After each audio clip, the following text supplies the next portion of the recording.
Assalamualaikum warahmatullahi wabarakatuh. Welcome to our Zoom recorded lecture. This is for the course Law 1210, and we have come to our final topic for the semester. The topic is contents of the contract, and it has a few subtopics under this particular topic. Okay, let's have a look what I have here. Okay, the first question that should come across to our mind is that why do we need to know contents of the contract? Why do we bother with the contents of the contract? So basically the answer lies in the fact that we want to know, okay, we want to ascertain the extent of the parties' obligation. Meaning that here, when the parties, contracting parties, offeree, they agree, okay, to enter into the contract. So the next thing is to know, okay, to ascertain, okay, to figure out, okay, what's the extent of their contractual obligation. And if the contract is made in writing, okay, everything is reduced into writing, then usually there is not much problem as compared to oral contracts. Okay. Whenever it involves oral contracts, okay, the parties might have problems later. Okay, so what's the problems here? Problems may arise because there is a need, okay, to distinguish terms, representations, and mere path. So whatever that the parties say, okay, in the course of negotiation, or even when they sign the contract, when they execute the contract, or here we limit, or we specify to oral contracts here. So usually, okay, we need to know, okay, what are the parts of the contract which actually form the terms, and whether some other parts are just a mere representations, or sometimes whatever that is being said by the party here, it is just mere path. It is not meant to be terms, because parties will be bound by terms of the contract. Yeah, but for representation, different remedies altogether in case there is anything which is not true, okay, or it amounts to misrepresentations later. Okay, how do we know? Okay, how do we distinguish, okay, whether this part is term and this part is mere representation? So whether a statement, okay, made is a term or representation, it will depend on whether it is significantly relevant to the agreement. Is it significant? Is it relevant to them, to the contracting parties here? Is it the basis of the agreement?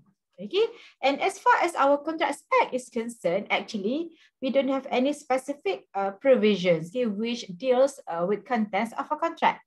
So again, okay, whenever our contract is silent, whenever our law is silent on this issue, okay, so we need to look at common law, and usually we adopt the similar approach. So we follow the path of the common law. Having said so, we are going to refer to quite a number of cases at common law.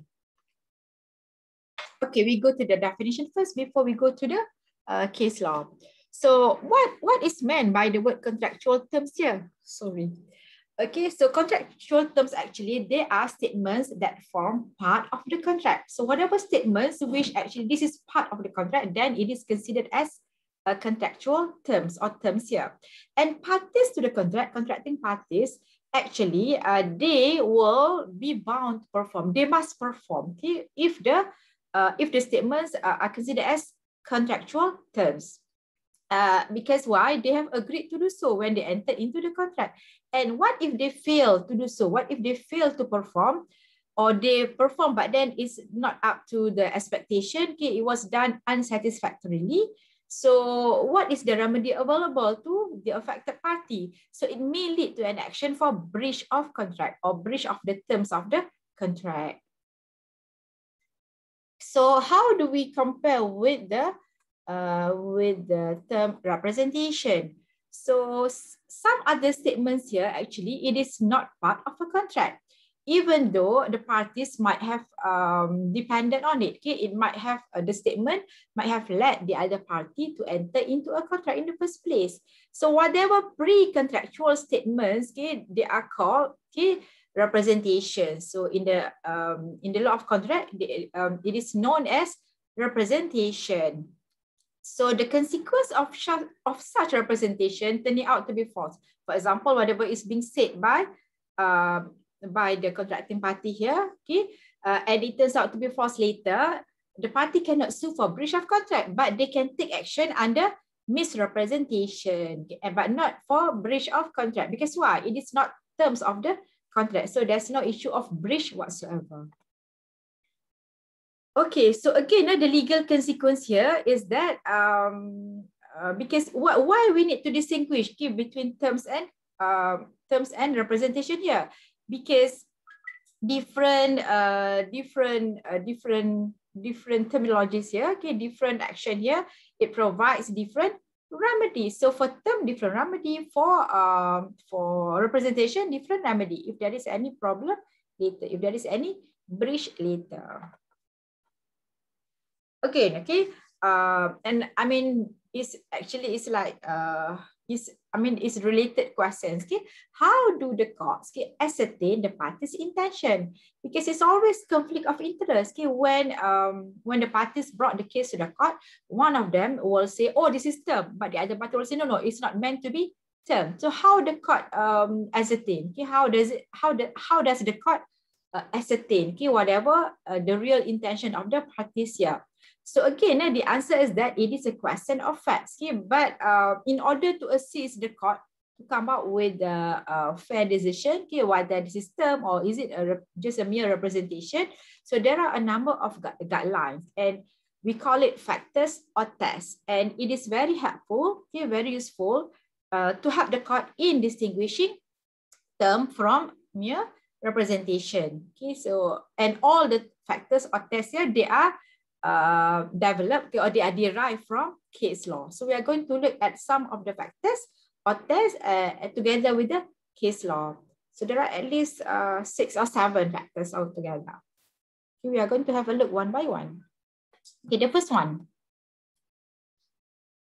time factor or lapse of time. Here, when the party made the statement today, okay, and there's a gap of time before they entered into the contract, before they sign the contract, before they execute the contract. So the court will look at the interval, the gap of time here. How long was it here? Okay. So if the interval which had elapsed between the time of making the statement and the final manifestation of the contract, okay, a very long one.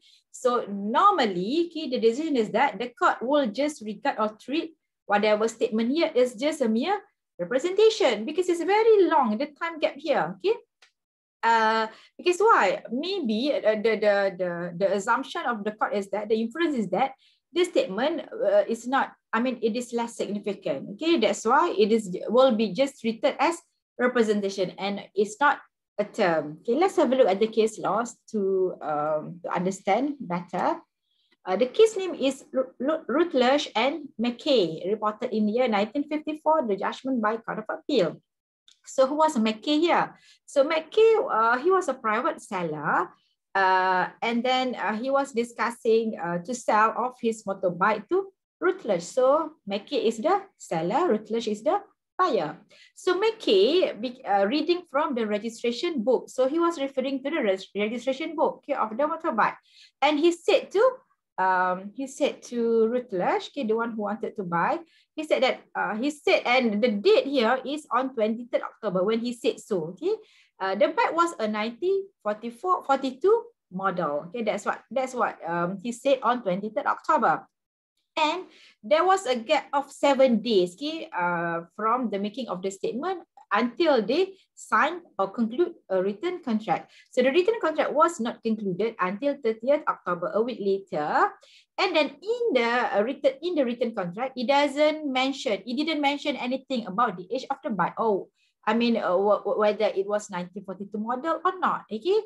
And then later, it transpired that the actual date of manufacture was found to be 1930. So it's not really 1942 model. I mean, it's very old model.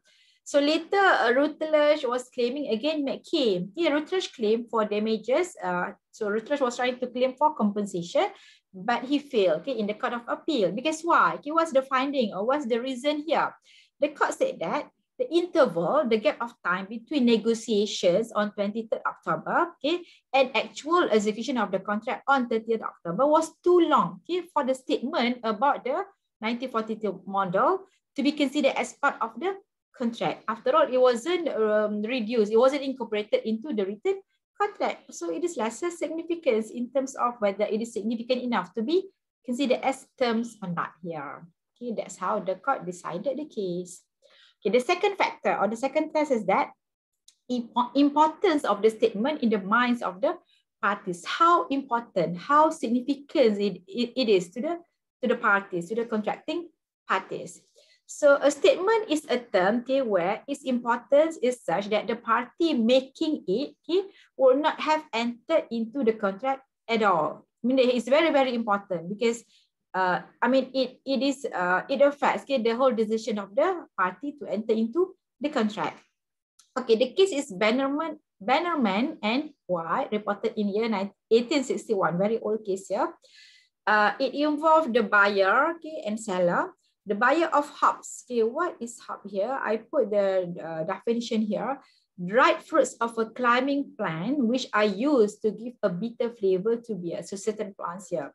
So the buyer, before the buyer before the buyer made the decision to buy, okay, he asked whether sulfur had been used in their cultivation. And he added that he also make it clear.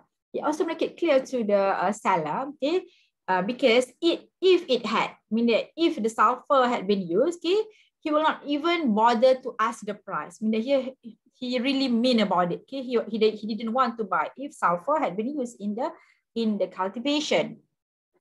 And the seller assured, oh no, okay, no, we didn't use sulfur. Okay, there's no sulfur used for this hops here.